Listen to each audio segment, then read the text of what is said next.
the Yu-Gi-Oh! Meta tier list post YCS Las Vegas and regional events this weekend. Today, big dog, we are going to be breaking down the most popular Yu-Gi-Oh! Strategies and their success over the weekend, as well as going over some of the most obscure decks to ever get a top. It actually is pretty crazy because in yesterday's video, I talked about how it is technically a tier 0 meta on the YCS front. But there are so many other powerful Yu-Gi-Oh! Decks that have actually had success, and we're going to be breaking down every single one of them. Let's go ahead and jump on in. What's going on with y'all, big dog? And it is an amazing day for Yu-Gi-Oh! I hope that your day phenomenal.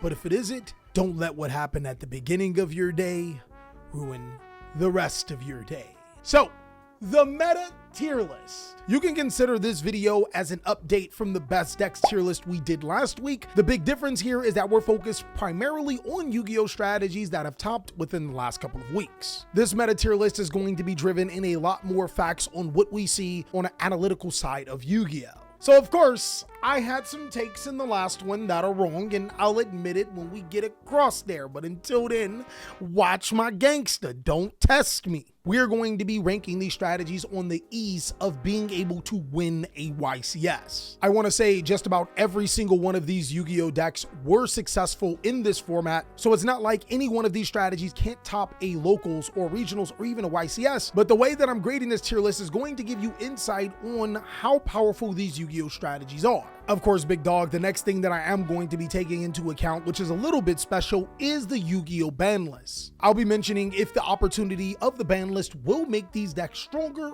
or weaker. Let's go ahead and start off with Ryzeal. Unfortunately for a lot of Yu-Gi-Oh! Players, Ryzeal is still the best deck in the room undisputably. Now there is two different types of pure Ryzeal players. The players that aren't using 7th Tachyon in favor of using cards like Pot of Desires and making it more of a deep draw Ryzeal deck, and the players that are using 7th Tachyon to boost their consistency, but also to make Bahamut Shark, which eventually leads to a totally awesome. It's what gives this deck its flair, and it's what makes it the best deck in the game, because there's so many ways to be able to address this particular deck or build it. Not only is it pretty hard to counter, it has all of the ability to be able to thrive after the ban list. Easily the best deck in Yu-Gi-Oh! Next is Blue Eyes White Dragon, Kaiba's deck. To be honest with you, Blue Eyes can be close to the second best deck in the room. Its tops in YCS Las Vegas should not be underestimated. It is a very powerful Yu-Gi-Oh! Deck that will only get stronger once the other decks get hit. I would 100% be comfortable in saying Blue Eyes is in a can compete, and very soon it could be one of the best decks, if not the best deck in Yu-Gi-Oh! Almost 100% ban list proof too. This deck is going to rock for the next year or so. Now, Branded not only has one, but it has 2 regional tops under its belt, and this is all in the Maze of the Master format. Yeah, big dog, I would still say takes a really good pilot. The real big problem with Branded is that now that Gimmick Puppet Nightmare is banned, it no longer has that oomph card. It's almost like all the people with a stepdad. Yeah, you got a dad, but it ain't gonna whoop you. It's kind of weird to say this, but Branded needs a real dad card to be able to compete at a higher level. Still, a really good deck in the right player's hands. Ice Barriers, my boy. How does this deck keep topping? I am convinced that players just aren't reading the cards, and that's why this deck can consistently top. Make no mistake, Lancia Ancestral Dragon of the Ice Mountain is crazy. If that card gets online, a lot of times Ice Barrier can secure the game, but if we're talking about the ease of winning a YCS, if it's YCS at home, you can cook. One thing I want to say about every single one of these decks is that they are not bad. They've actually accomplished something that most decks can't do in Yu-Gi-Oh! They have topped an event. But if we're talking about putting the best of the best out there, and the likelihood of those strategies being able to compete, unfortunately, this deck has nothing on Ryzeal and the other decks in contention. Now, I know I mentioned about stepdads, but Centurion reminds me of my real dad. Always gone when you need him the most. I find it really perplexing that Centurion has almost disappeared, mainly because this is its format. Players are playing the Molcharby cards, Bystials are good. This deck should be crazy strong, but then you start to realize like Blue Eyes kind of does its gimmick better now. Blue Eyes can summon Crimson Dragon and then make Cosmic Blazar Dragon easier. That's kind of sick.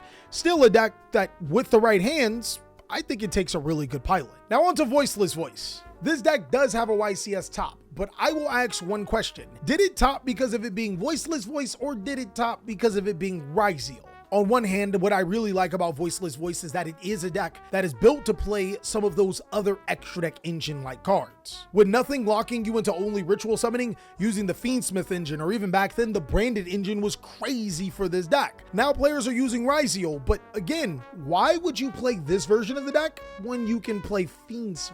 I would say Voiceless Voice takes a really good pilot if you are playing Pure, or if you're playing the Ryzeal variant. It's by no means a bad Yu-Gi-Oh deck, but there's almost no reason to play the Ryzeal Voiceless Voice version over another version like Fiendsmith, or maybe even a Pure build. Chimera. Chimera actually reminds me of one of my students. I wish that Chimera would be a lot better than what it presents. But unfortunately, if I were to give it a grade, you had all of the tools and you still probably can't even top a YCS at home. Okay, I'm capping. You obviously can top a regional, but there's almost no reason to play Chimera Fiendsmith Azamina when you can just play another deck like White Force Azamina, or maybe even Fiendsmith Ryzeal, or maybe even just Azamina Fiendsmith Kashtira or something. It's really disappointing in that particular aspect. Crystron has actually proven itself to be a contender with all of its regional tops. What I really like about Crystron is that it is a deck that can be malleable. The most recent Crystron deck did use Azamina and Kashtira cards, not only to check your opponent's extra deck and to insulate your Crystron combo, but one thing that I did forget is that Yubel Star is a level 7 and Kashtira monsters are a level 7. It means that not only are these cards disruption cards,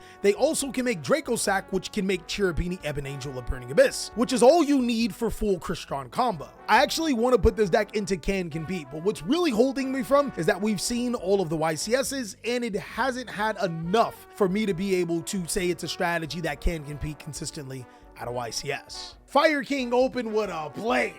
Players were saying this was the best deck in the game. By players, I mean me. I don't care what you guys say. Fire King is the best deck in the entire world. Fire King will never die. It's a solid regional contender. Yeah, sometimes you gotta eat crow, and Fire King does have problems. First is that the deck can be inconsistent. I'll be the first to let you know about that. Because Fire King requires multiple parts to be able to run consistently, there are times where you could be a sitting duck. Maliss. Now, here's where I think this tier list will differ than the last tier list we talked about. I said Maliss was one of the best decks in the game, and to be honest with you, I'm really not feeling that. I want you guys to genuinely think about this. Maliss has utterly disappointed at the best stage. It was held as the counter deck to Ryzeal, using cards like Dimension Shifter to turn off the other engines, and then being able to Maliss its way through cards like Ryzeal Detonator easily with cards like Bystial Druisworm while propelling the engine. Unfortunately, Maliss doesn't have the accolades to show it. I mean, actually, now that I think about it, has Maliss won a YCS? The last one I remember it being in, it got clapped by your boy Fire King, the dirty chicken. I think that Maliss can compete. In my humble opinion, we are genuinely in a tier 0 format when it comes to YCS events. YCS after YCS, we have seen Ryzeal dominate, whether it's Pure, Fiendsmith, or even Mitsurugi. Unfortunately, despite players knowing that it's the best deck in the game and preparing for it, it just finds a way to counter the counters and still be successful. Ryzeal is the best deck by far.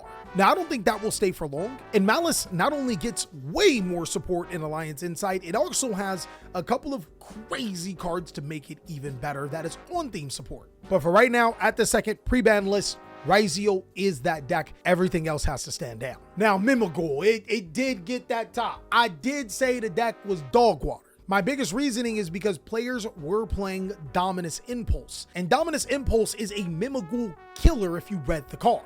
Another huge factor for Mimighoul is that this is a Yu-Gi-Oh strategy that plays Kashtira really well, and right now being able to extra deck Rip is huge. I'm still going to say let's go YCS home though. It's not that Mimighoul is a terrible Yu-Gi-Oh strategy, it's just super reliant on its gimmick being your opponent not understanding what the cards do. Even without Dominus Impulse, a really good player can still play around Mimighoul and be pretty successful. Now the other M deck, Memento.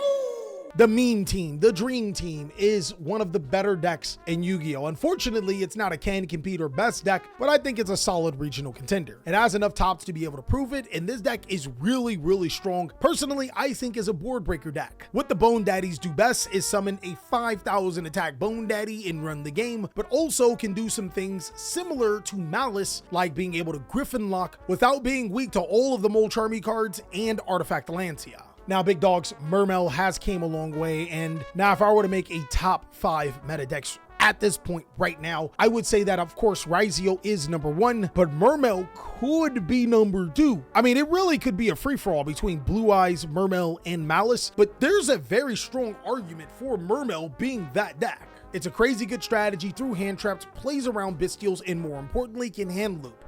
No one wants to be hand looped. Also, Mermail is incredibly good at being a going second, break your board type deck. This is one of the strongest strategies in the game. It's just really unfortunate that it's overshadowed by so much BS that's being played. Orcust are also a really good deck. If it's like, I don't know, a family YCS and it's you versus your mom and your brother that plays Yu-Gi-Oh, he's not there. In all seriousness, this deck will be a lot better with the new support and potentially Nightmare Mermaid coming off the list. But for right now, I wouldn't say that this is a deck that would be awe-inspiring. It should be no brainer that Fiendsmith Ryzeal is the best deck. In the last video, I did say that pure Ryzeal was the strongest. Now I'm kind of leaning towards the Fiendsmith again. And while American players won't admit, it really is a toss-up, but I think that the Fiendsmith Ryzeal deck will be dead very soon. Next is Primite, which a lot of players normally play Primite Fiendsmith or Primite Fiendsmith Chimera, but I've noticed that Primite Chimera topped, and I actually want to talk about that.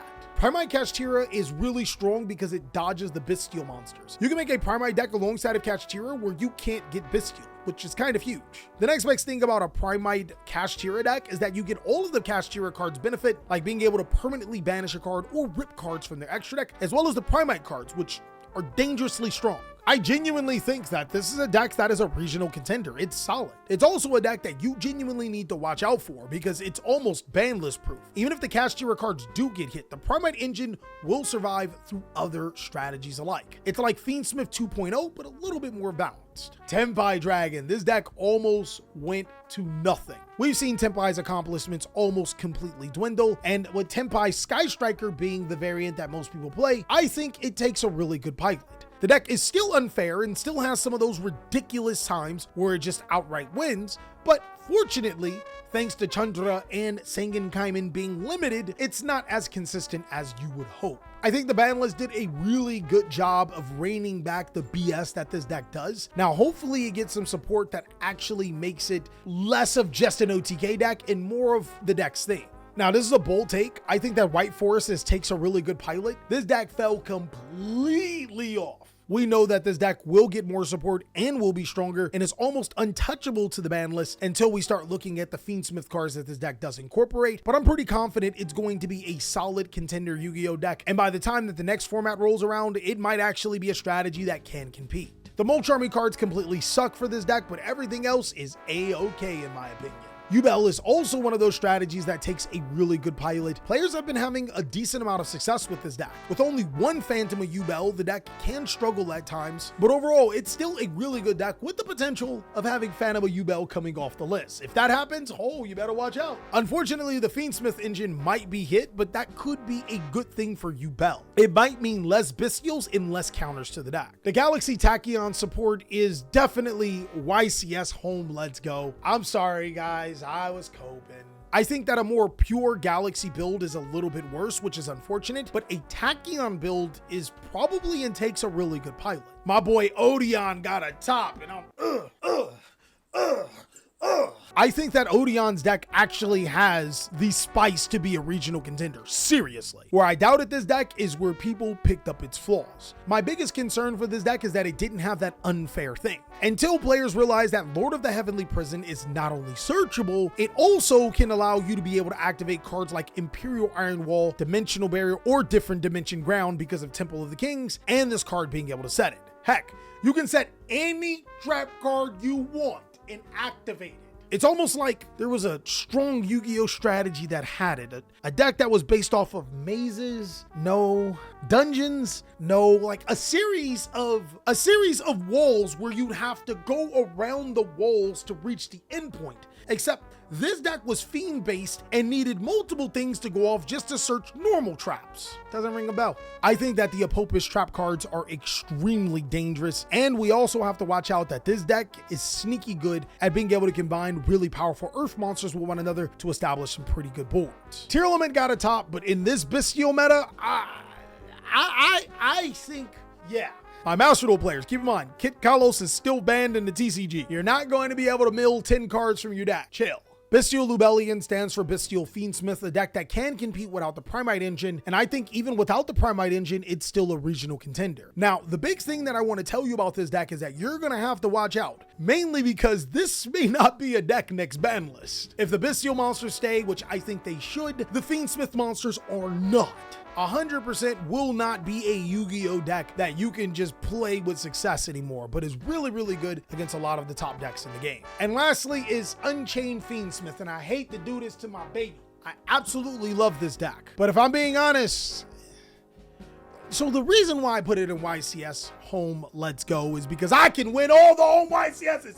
Let's go! My house is giving out a Nintendo Switch, a Dark Magician frame, and you get packs of Raven Wing sleeves. By the way, go to TheCaliEffect.com to pick up your Raven Wing sleeves today. I have them for a special discount. Hey, wait, my pricing's actually better than a YCS. I put Unchained in YCS home let's go instead of Takes a Really Good Pilot is because even when you play this deck correctly, you actually could get more value by playing other Fiendsmith type decks. This deck is ridiculously hard to play, but if you want to see my deck profile, you can go ahead and check that one out because it is really, really fun and oftentimes can be rewarding. I actually think it's stronger than YCS home let's go, but that's probably my bias. And that's all that I have for the meta tier list post YCS Las Vegas and the regional events over the weekend. Of course, if you guys think that I missed a particular strategy, go ahead and let me know down below in the comment section. I can't wait to see what you have to say. But until then, go ahead and check out these videos so I can catch you on the next one.